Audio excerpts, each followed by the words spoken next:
다시 또 우리 유튜브 부흥회로 뵙게 돼서 너무나 기쁩니다. 저는 PK에서 단장을 섬기고 있는 장광훈 목사라고 합니다. 강화도에서 왔고요. 청정 지역이라 요즘 그래도 조금 이렇게 여유로운 삶을 살고 있는 중에 있습니다. 시골 교회 힙합 목사로 살아가면서 시골 지역에 있는 많은 청소년들 또 인생 가운데에서 소망을 찾지 못하는 친구들에게 너도 살 수 있어. 나를 봐라. 라고 하는 이야기를 20년째 사역으로 감당하고 있는 것 같습니다. 분명히 그렇거든요. 보시기에는 분명히 춤을 춘다고 하는데 어디가 춤을 추는 모양을 가지고 있나 이런 생각을 하시게 될 겁니다.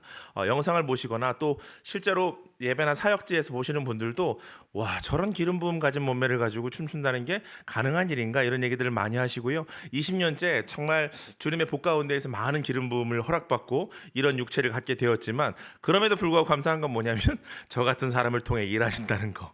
그게 너무나 감사한 일인 것이죠. 우리의 인생의 그런 경주들이 다 그런 부분들인 것 같습니다. 우리 힘으로 볼 때, 우리의 모습으로 볼 때는 도저히 불가능할 것 같은 것들이 하나님의 은혜 속에서 변화되어지고 또 주의 은혜 가운데에서 상상하지 못했던 일들로 일어나는 것들, 그것이 우리의 신앙 안에서 보게 되어지는 기적들이 아닌가 하는 생각이 되어집니다. 짧은 시간이지만 간증으로 또 이 시간 섬기게 되었습니다. 오늘 여러분들과 함께 나누고 싶은 간증의 주제가 있다면 핸접, 주님의 은혜로 핸접 이라고 하는 내용입니다. 주님을 향해서 우리가 핸접하는 게 중요하다라는 메시지를 담고 있고요. 제가 책도 한번 썼던 적이 있었어요. 홍보하는 겁니다.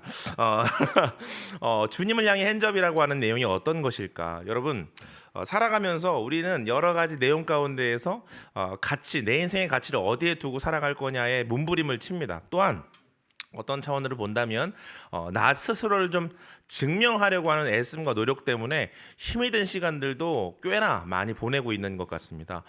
왜 그렇게 어찌 보면 이렇게 해석하면 좀 무서운 얘기일 수도 있는데 예수 믿는 사람들이 더 우울증에 빠질 때도 있고 예수 믿는 사람들이 오히려 더 자살의 어떤 충동을 경험하거나 느끼게 되는 일들도 많이 있다고 하죠.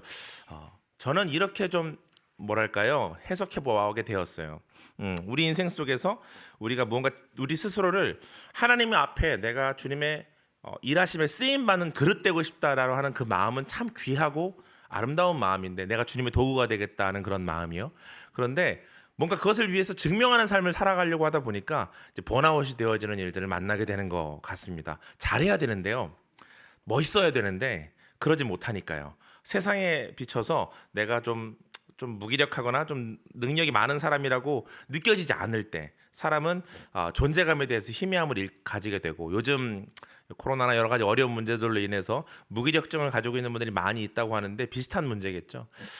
나는 어떻게 살아가야 될 것인가, 또 난 무엇으로 증명할까에 대한 고민 때문에 자신의 가치를 발견하지 못하는 또 젊은 우리 다음 세대들, 또 우리 교회 안에 있는 많은 성도님들 있으실 줄 압니다. 원래 저는 나이트클럽 DJ였습니다. 그런데 나이트클럽 DJ가 목사가 되었습니다. 와, 이상한 일 아닌가요? 나이트클럽 DJ가 어떻게 하다가 목사까지 되게 되었을까? 그 얘기를 오늘 좀 여러분들과 나눠보고자 함이 있는 것이죠. 저희 아버지는 사실 좀 대를 거슬러 올라가야 되는데, 저희 아버지는 예전에 약간 그런 주먹을 쓰는 불량배, 그런 조직에서 이렇게 활동하고 또 여러 사람들이 같이 이렇게 길거리에 있는 사람들에게 돈을 이렇게 갈취하기도 했던 그런 일들을 하셨던 분이었다고 합니다. 젊은 시절에요. 근데 그도 그럴 것이 뭐냐면, 저희 부모님 세대에는 이제 6.25가 발발하면서 저희 할아버님이시죠? 저희 아버님의 그 아버님이 부모님 두 분이 다 돌아가시게 되는 일들이 있고, 한 분이군요. 할아버지만 돌아가시고 할머니가 이제 아이를 양육해야 되는 문제들을 만나게 되면서 너무 어려웠던 겁니다. 살림살이가 갑자기 전쟁이라고 하는 난리 속에 아버지를 잃어버리고, 또 어머니는 이 여러 아이들을 키울 수 없으니까 어쩔 수 없이 이제 재혼을 하셔서 이제 양아버지가 생기신 거예요. 근데 그 아버지가 예전에는 또 그런 일들이 많았죠. 막 이렇게 구타를 하시기도 하고 이제 아들인 저희 아버지에게 어려움을 주시게 됐던 겁니다. 아버지를 갑자기 잃었고요. 또 양아버지가 자기를 구타합니다. 그런 문제 가운데 인생에 대해서 참 많은 어떤 회한이라든지 삶이란 무엇일까, 또 나는 왜 살아야 될까에 대한 고민을 많이 하셨던 것 같아요. 그러다 보니까 방황으로 이어지게 됐고, 그 방황이 나중에는 사람들을 때리고 돈을 갈취하는 데까지 이르시게 됐던 거예요. 참 가슴이 아프죠. 그런데 그 아버지가 우연치 않게 돈을 빼는 과정 가운데 어떤 친구에게 복음을 듣게 됐고 예수를 믿게 되는 사건이 일어나게 됩니다. 이 사건이 굉장히 재밌는데 얘기를 길게 할 수 없으니까 중요한 것은 돈을 뺐는데 그 사람이 어디 가냐고 물었더니 그 친구 하는 말이 교회 간다고 그러더래요. 근데 교회 가면 뭐가 있냐고 저희 아버지가 질문을 하셨다는 겁니다. 궁금했던 거죠. 왜 넌 교회를 가냐고. 그리고 돈을 뺏기는 이 와중에도 교회 간다는 얘기를 하는 게 너무 신기했던 건지 물어봤던 겁니다. 그랬더니 그분이 하는 말이 교회 가면 은혜가 있다고 얘기를 했대요. 그래서 그 은혜라는 말을 듣고 뭐 여러 가지 추측들이 있을 수 있지만 그 은혜를 받고자 하는 마음, 아니면 저는 그런 생각도 해보게 되는데 교회 안에 있는 김은혜, 박은혜, 장은혜 뭐 또 여러 다양한 은혜 자매들을 만나고자 하는 어떤 그런 마음이 그 저희 아버지에게 있지 않았을까 하는 생각으로 교회에 가신 거예요. 그리고 그날 이런 우리 유튜브 부흥회 같은 부흥회에서 예수님을 만나시게 됩니다. 그래서 그 조직폭력배, 그 양아치였던 저희 아버지가 하나님을 만나게 됐고, 또 실제로 저 그 교회에서 은혜 자매인 저희 엄마를 만나 결혼에 또 꼴이 나시게 됐던 겁니다. 알콩달콩 건강한, 가난하지만 그래도 예수 안에 희망을 발견한 가정이 일어나게 됩니다. 그리고 그 두 분 사이에 낳아진 머리 큰 아들이 접니다. 그렇게 전 세상에 나오게 됐죠.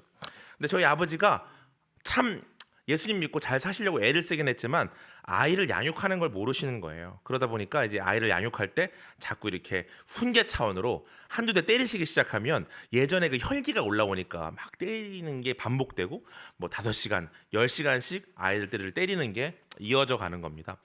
그러다 보니까 제 마음에 어떤 생각이 드냐면 자꾸 맞다 보니까요. 나는 정말 우리 아버지가 화날 때 하시는 표현처럼 난 쓰레기구나. 난 정말 가치가 없구나, 이런 생각을 가지게 되면서 정말 깊은 어둠 속에 들어가게 되었죠. 그 어둠 가운데 들어가다 보니 후에는 또 그런 친구들과 어울리게 돼서 고등학교를 진학을 하게 됐는데 공고 야간이라고 하는 학교를 가게 되었습니다. 대전에서 아주 유명했던 학교고요. 전교생 300명이 모두가 오토바이를 타고 다니는 그런 놀라운 학교였습니다. 모두가 다 불량스러워서 그 친구들을 어떻게든 졸업시키는 게 목적이었던 그 학교에서 저는 1학년을 마치지 못한 채 퇴학을 당하게 됐던 문제아 중에 문제아였습니다. 그런 문제아, 어찌 보면 삶에 대해서 희망을 발견하지 못하고 존재 자체를 발견하지 못하는 일들이 아버지로부터 저로 또 대가 이어져 가게 되어지는 것이죠. 이런 악순환의 되물림이 지금 현실을 살고 있는 많은 가정 가운데 있는 문제가 아닐까, 그런 생각을 조심스럽게 해보게 됩니다. 저도 아버지를 따라서 그 분노를 이기지 못한 채 아버지와 같은 비슷한 길을 걸어가게 되어지는 시점 즈음에 감사하게도 전 음악이라는 것을 경험하게 되고 이제 음악을 열심히 하다 보니까 기획사도 들어가고 나중에 나이트클럽 DJ까지 되게 되어진 거죠. 음악을 더 잘해보고 싶은 마음 가운데 군대라는 곳을 지나게 아니죠. 가게 됩니다. 군대를 가게 된 그 시점에 여기까지 시간이 많이 걸렸습니다. 하나님을 만나게 됩니다. 하나님 저한테 그런 말씀을 해주셨던 게 기억이 납니다. 광우야, 네가 이 시간까지 여기를 오게 된 그 과정 속에 네가 모르는 나의 음성이 있다, 나의 존재가 있다 하시면서 이 세 마디를 하셨어요. 광우야, 내가 널 사랑한다. 내가 너에 대한 계획이 있다. 내가 널 안다라고 말씀하셨어요. 그 중에 저는 그 안다라고 하는 음성이 저의 마음이 깊이 박히게 됩니다.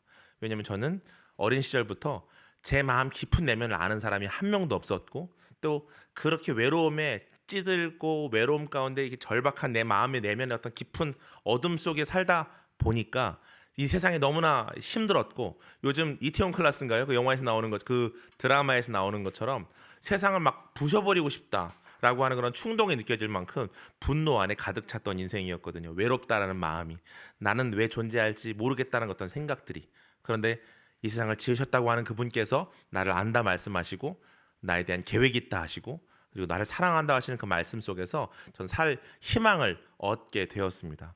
어찌 보면 그때까지는요, 제 인생 속에 이렇게 어깨가 꽉 경직돼서 마치 내가 살아갈 이유를 쫓고자 하는 어떤 그런 헤매임 속에서 마치 하이에나 한 마리처럼 어떻게 그렇게 내가 살아갈 이유와 목적을 발견하기 위해 여기저기를 헤매었던 그런 삶의 모습이 제 인생이고 제 삶의 모든 고백들이었던 것 같아요. 그런데 하나님을 경험하면서 제가 깨닫게 된 것은 제 존재에 대한 깨달음이었습니다. 저의 가치에 대한 그런 깨달음이죠. 그러면서 하시는 말씀이 내가 널 안다라고 하는 그 의미 가운데에서 이런 깊은 감동이 들어오더군요. 이제 수고하고 무거운 그 짐을 다 내려놓고 내 안에서 쉬어라. 내가 널 안다. 네가 어떤 문제를 갖고 있는지, 어떤 외로움을 갖고 있는지, 어떤 절망 속에 있는지 내가 다 알아. 그런데 그 절망이 있는 너를 내가 사랑해. 너에 대한 계획이 있다. 더 이상 저는 그분께 저를 증명할 이유가 없어지는 거죠. 왜냐하면 그분이 저를 너무 잘 아시니까요. 때때로 우리는 그렇게 생각하게 되는 것들이 많은 것 같습니다. 내가 하나님께 뭔가 증명해 보기 위해서 세상을 살아가고 내가 무언가를 잘해야 하나님 날 기뻐하신다고 느낄 수도 있지만 그분은 저희를 너무나 잘 알고 부르셨습니다. 그리고 부르심 속에서 말씀하시는 거죠. 나는 지금 네가 있는 그 자리로부터 너와 함께 걸어가고 싶다.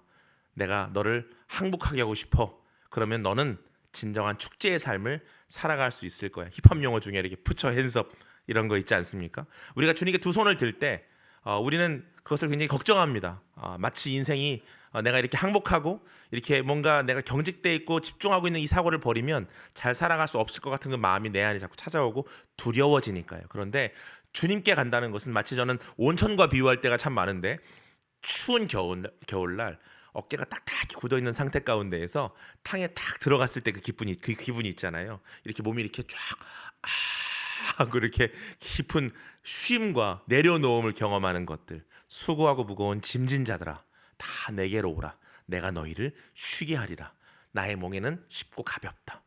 우리 인생 속에서 주님이 주시는 십자가는 쉽고 가벼운 것인 줄로 믿습니다. 지금의 어려운 여러 가지 이 힘듦 속에서도 우리가 발견해야 될 가치는 지금이 분명 광야인 것은 맞지만 주님께서 우리와 함께 하시고 또한 주님께 우리는 증명할 것이 없는 사람들이라는 사실 우리가 붙들고 광야 안에 있을 때 아브라함도 모세도 예수님도 그렇게 그 사역을 아름답게 빚어지고 시작되어지셨던 것처럼 지금의 광야의 시간들이 여러분들을 빚어가고 새 길로 또한 새로운 하나님의 역사 가운데로 초대되어지는 초대장이 되기를 예수 그리스도 이름으로 축복합니다. 마지막 곡 한 곡 들려드리고 이 시간 마무리될 시간이 벌써 왔네요. 광야를 지나며 라고 하는 찬양 함께하면서 여러분의 마음속에 있는 두렵고 떨리는 그 모든 마음 내려놓고 주님과 함께 동행하며 그분의 사랑을 누리는 이 하루를 보내신 여러분 되시길 축복합니다.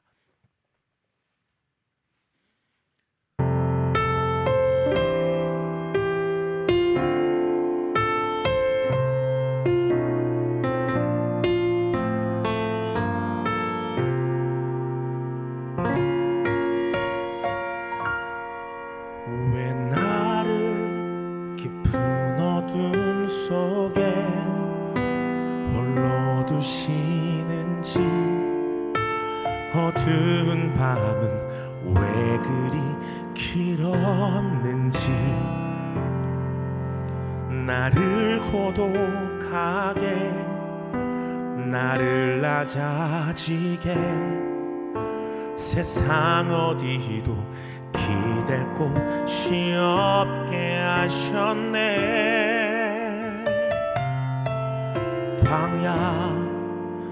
광야에 서 있네.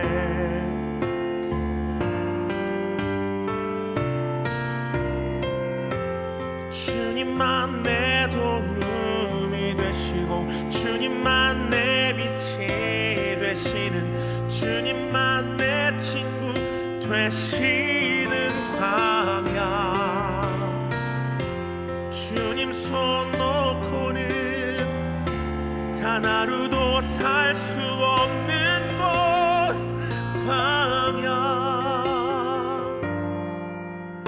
광야에 서 있네.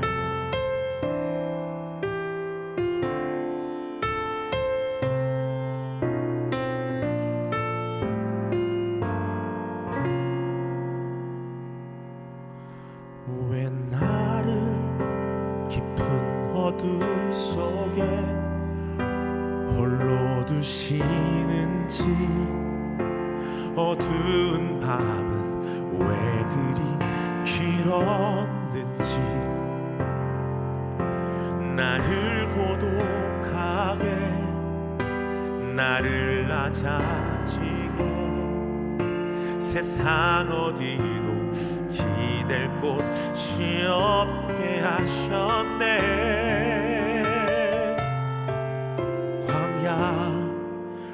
광야에 서 있네.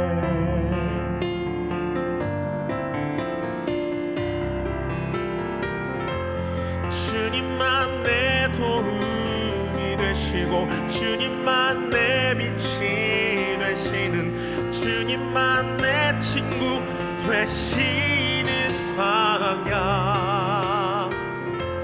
주님 손 놓고는 단 하루도 살 수 없는 곳 광야.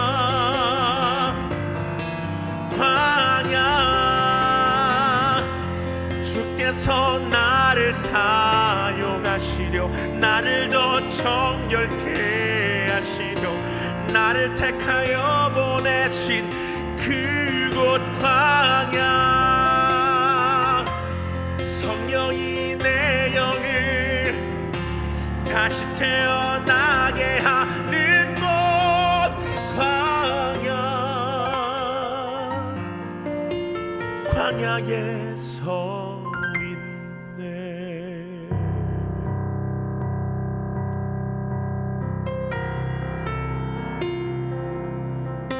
내 차가 산산이 깨지고 높아지려 했던 내 꿈도 주님 앞에 내려놓고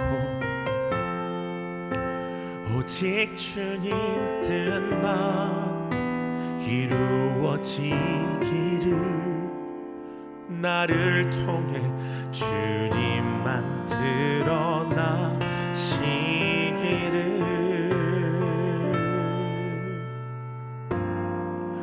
광야를 지나며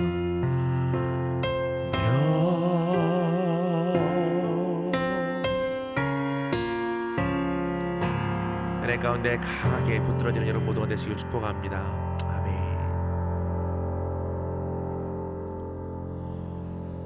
우리 마지막으로 같이 기도 한번 하고 이 시간 마무리하겠습니다. 주님, 코로나 여러 가지 문제로 인해서 10년간 마음에 아파하고 있는 많은 우리 한국교회 성도님들의 삶을 주님 책임져 주옵소서. 힘들고 지친 마음 있었다면 오늘 이 귀한 부흥회를 통해서 그의 마음 가운데 고침이 있게 도와주옵시고 성령의 감찰과 그 인도하심을 통해서 너 하나님의 사람아 회복하라, 주의 말씀 가운데 능력을 더하는 그런 아버지 치유의 삶이, 아버지 치유의 광선의 능력의 인생들이 주님 이곳 방송을 보는 모든 성도님들 가운데 가득히 부어질 수 있도록 축복하여 주옵소서. 이후에 방송의 모든 영역 가운데에서도 하나님 책임져 주시고 은혜와 충만한 은혜의 그런 주님의 그 뜨거운 기름 부으심이 있는 시간 될 수 있도록 함께하여 주옵소서. 감사와 찬양 올려드리며 예수 그리스도 이름으로 기도합나이다. 아멘.